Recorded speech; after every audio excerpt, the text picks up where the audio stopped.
Sejam bem-vindos a mais um episódio do Eu e Deuses. Novamente eu, Daniela Benetti, me junto à hermética Camila Kinsel nesse podcast bissemanal para narrar as lendas mais sincréticas, os mitos que se multiplicam, o folclore que deixa princípios por aí. O mito de hoje foi um pedido da Aisha, que quer saber mais sobre Hermes Trismegistus. Aisha, esse episódio é pra você, então curta e compartilha pra gente continuar trazendo lendas reinterpretadas aqui pra esse podcast.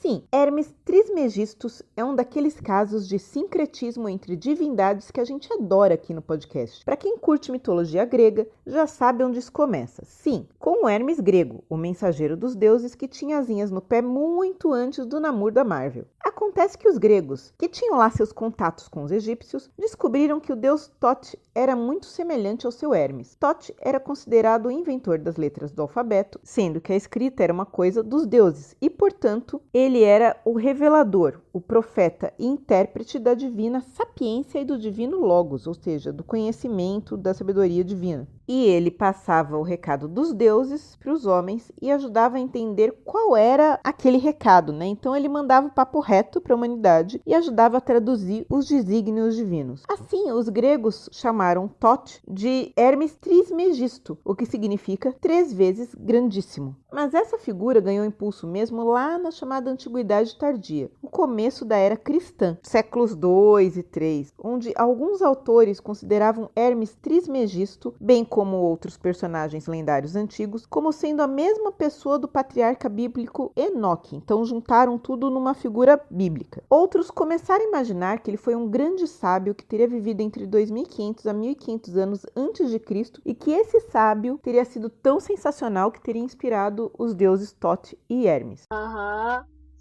Alguns teólogos e filósofos pagãos, em contraposição ao cristianismo que estava crescendo, produziram uma série de escritos, conhecidos como literatura hermética, apresentando tudo sob o nome desse deus, com a intenção de se opor às escrituras divinamente inspiradas dos cristãos, com outras escrituras difundidas como divinas revelações. E, tipo, você tem as suas revelações do seu deus, então eu também tenho aqui, uns livros escritos inspirados no meu deus. Porque sabe como é, né, gente? Concorrência estava grande, o cristianismo estava crescendo, eles resolveram que precisavam se adequar para conquistar público. Mas não se empolgue, a literatura hermética hoje em dia está quase toda perdida, chegou muito pouca coisa aos dias de hoje. Do que se sabe sobre essa literatura e todo o conceito dessa vertente, ficou a ideia de que o conhecimento exige esforço de quem o busca, o que é resumido na seguinte frase: os lábios da sabedoria estão fechados, exceto aos ouvidos do entendimento. Ou seja, quando se fala que algo é hermético, queremos dizer que ele é fechado, que é difícil de entender, é um conhecimento hermético para poucos. Ou as pessoas podem utilizar, por exemplo, um pote está hermeticamente fechado, está muito bem fechado.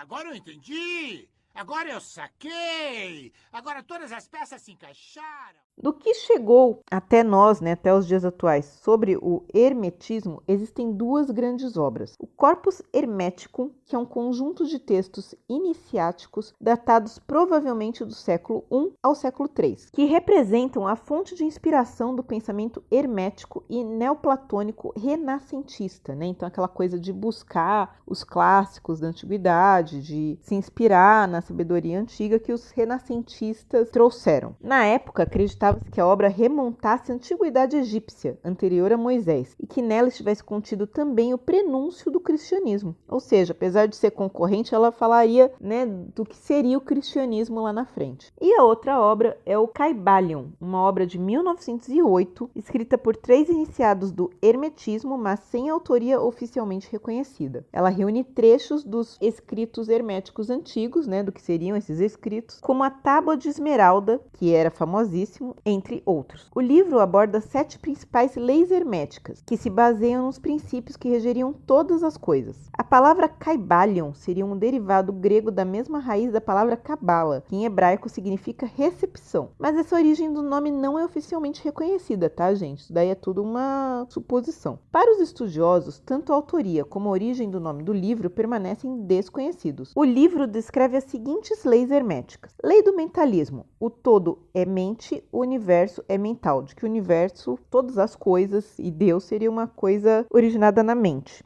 Lei da correspondência. O que está em cima é como que está embaixo. O que está dentro é como que está fora. Lei da vibração. Nada está parado, tudo se move, tudo vibra. A matéria é energia. Lei da polaridade. Tudo é duplo, tudo tem dois polos, tudo tem o seu oposto. O igual e o desigual são a mesma coisa. Os extremos se tocam. Todas as verdades são meias verdades. Todos os paradoxos podem ser reconciliáveis. Lei do ritmo. Tudo tem fluxo e refluxo, tudo tem suas marés, tudo sobe e desce. O ritmo é a compensação. Lei do gênero. O gênero está em tudo. Tudo tem seus princípios masculino e feminino. O gênero manifesta-se em todos os planos da criação. Lei de causa e efeito. Toda causa tem seu efeito, todo efeito tem sua causa. Existem muitos planos de casualidade, mas nada escapa à lei. Muito complicado, mas muito complicado mesmo, sabe? Segundo Clemente de Alexandria, eram 42 livros, originalmente, que estavam subdivididos em 6 conjuntos. O primeiro tratava da educação dos sacerdotes, o segundo dos rituais do templo, o terceiro de geologia, geografia, botânica e agricultura, o quarto de astronomia e astrologia, matemática e arquitetura, o quinto continha os hinos em louvor aos deuses e um guia de ação política para os reis, e o sexto era um texto médico. Costuma-se creditar também a Hermes Trismegisto o Livro dos Mortos ou o Livro da Saída da Luz, além do mais famoso texto alquímico, a Tábua de Esmeralda. As pesquisas modernas já mostraram que, sob a máscara do deus egípcio, se escondem autores diversos, né? Essas obras, tudo que está escrito lá não tem a mesma autoria, né? Percebe-se que não é a mesma pessoa que estava escrevendo. E que os elementos egípcios nesses textos são bem poucos, tá? Na realidade, trata-se de uma das últimas tentativas de resgate do paganismo, amplamente fundado em doutrinas do platonismo da época. Ou seja, o que começou no sincretismo Egito-Grécia virou um neopaganismo que se espalhou nesse começo de cristianismo, meio alquímico e que fez bastante sucesso durante a Renascença. Pela diversidade de temas, é pouco provável que todos esses livros tenham sido escritos por uma única pessoa, mas poderiam representar o saber acumulado, não só pelos egípcios, mas por outros povos, ao longo do tempo. Tem muita coisa para entregar. E esse foi mais um episódio de Eu e Deuses, seu podcast bissemanal de mitologias, todas as terças e quintas no seu agregador de podcast favorito, no nosso canal no YouTube e também no nosso site euideuses.com.br. Se você gostou, mande seus recados e pedidos para contato@euideuses.com.br ou, se preferir, apareça nas nossas redes sociais para trocar uma ideia. Facebook, Instagram, YouTube, que é onde a maioria vem conversar com a gente. Recadinhos. O Joca comentou no episódio da Esanaterri, eu espero ter falado certo, e Quintzel, obrigada por ter escolhido uma deusa com nome bem difícil. O Joca achou engraçado que a deusa basicamente lixou o pé e criou a humanidade. Realmente é bem original essa versão, né, Joca? E no episódio sobre Joanópolis e a lenda do lobisomem, o Joca comentou que a avó dele teve 11 filhos, sendo 7 homens, e que tinha uma crença de que para o mais novo não virar lobisomem, o mais velho deveria batizá-lo. Então o tio mais velho do Joca é padrinho do tio mais novo.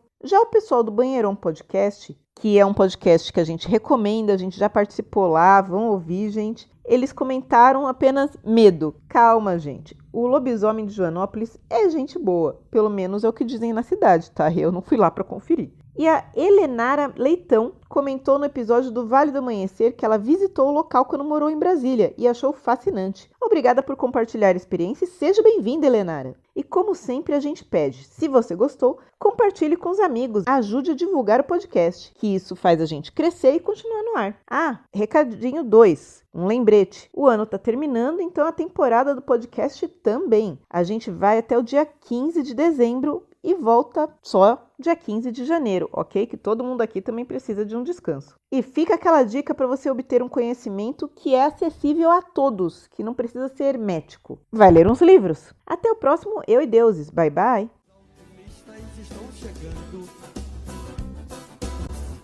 Estão chegando os alquimistas. Os alquimistas estão chegando. Estão chegando os alquimistas. São pacientes, assíduos e perseverantes. Executam segundo as regras herméticas desde a trituração.